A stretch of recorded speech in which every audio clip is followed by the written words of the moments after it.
Hello dear student, my name is Chandresh Bhange, faculty in Electronics and Telecommunication Department. Our subject name is Basic Power Electronics, subject code is 22427.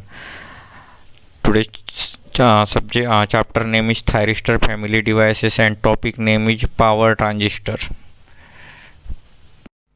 ये subject पढ़ने के बाद आपका क्या knowledge बढ़ने वाला है उसे कहते हैं course outcome. Identify power electronic devices in circuit को, जो भी सर्किट इलेक्ट्रॉनिक सर्किट रहता है उसमें कौन कौन से पावर इलेक्ट्रॉनिक डिवाइसेस लगे रहते हैं उसे वो है पावर इलेक्ट्रॉनिक डिवाइसेस। ठीक है। सेकंड, ये टॉपिक पढ़ने के, ये चैप्टर पढ़ने के बाद आपका कौन सा नॉलेज बढ़ने वाला है उसे कहते हैं यूनिट आउटकम। यूनिट आउटकम में जैसे explain with sketches the working of given type of thyristor devices, यानी अलग अलग स्केचेस के जरिए थायरिस्टर डिवाइसेस कौन कौन से रहते हैं, थायरिस्टर क्या रहता है आगे हम अपने को देखने को मिलेगा। Interpret V I characteristics of given power electronic device, यानी जो भी पावर इलेक्ट्रॉनिक डिवाइस है उसका वोल्टेज और करंट का कैरेक्टरिस्टिक्स किस तरीके से रहता है वो इस स्लाइड में देखने को मिलता है। डियर स्टूडेंट, आज का टॉपिक पढ़ने के बाद आपका क्या नॉलेज बढ़ने वाला है वो देखते हैं। Student will able to understand power transistor in reverse bias mode, power transistor in forward bias mode, power transistor reverse bias में कैसे काम करता है, पावर ट्रांजिस्टर फॉरवर्ड बायस में कैसे काम करता है।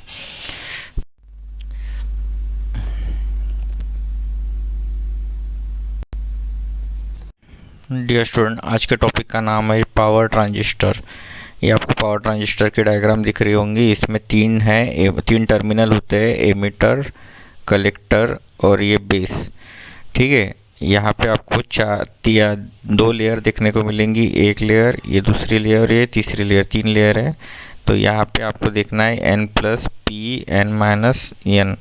ठीक है। तो आपको इसमें ये याद नहीं रहा तो भी आपको चलेगा, लेकिन आपको इसके लेयर पता रहना चाहिए। पहले तो टर्मिनल पता रहना चाहिए, एमिटर लेयर, ये बेस लेयर, ये जो पूरा ये है बेस लेयर पूरी, और ये है कलेक्टर लेयर। ठीक है। तो इसमें हर एक के लेयर के एक नाम दिए हुए हैं, वो अपन नाम देखते सबसे पहले। ठीक है। Normal transistor use for low power transistor, low power के लिए यूज किया जाता है नॉर्मल, जो एनपीएन ट्रांजिस्टर, पीएनपी ट्रांजिस्टर। और power transistor use for high power transistor, यानी ये हाई पावर के लिए यूज किया जाता है। ये जो आज अपन पढ़ेंगे ये हाई पावर डिवाइस के लिए यूज किया जाता है।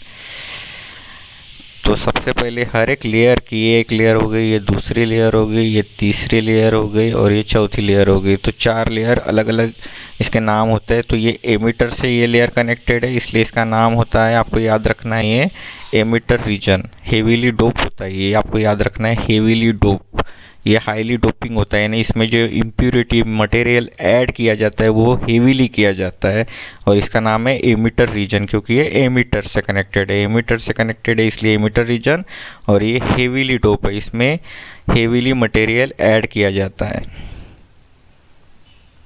बेस रीजन, अभी ये बेस से कनेक्टेड है, ये पूरा रीजन बेस से कनेक्टेड है, इसलिए बेस रीजन।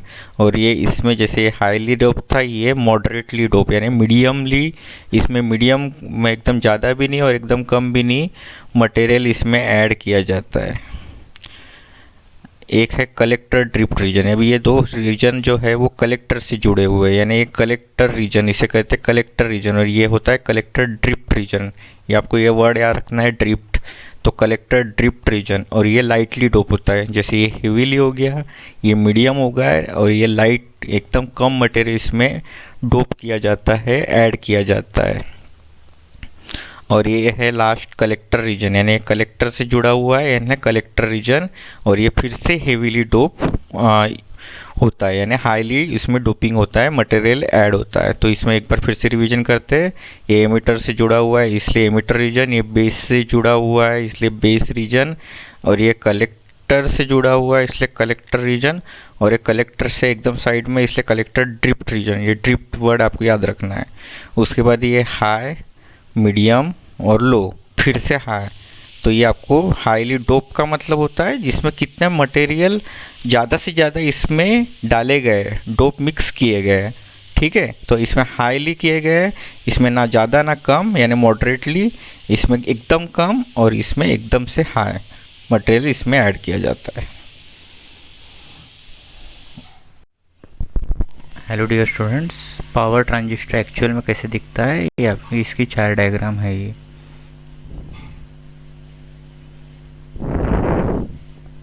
और इसमें अपन क्या क्या पढ़े दोस्तों, latest revise. Power transistor reverse bias में कैसे वर्क करता है, पावर ट्रांजिस्टर फॉरवर्ड बायस में कैसे वर्क करता है। इसमें एग्जाम में कौन कौन से क्वेश्चन पूछे जाते हैं। Draw and explain the working principle of power transistor.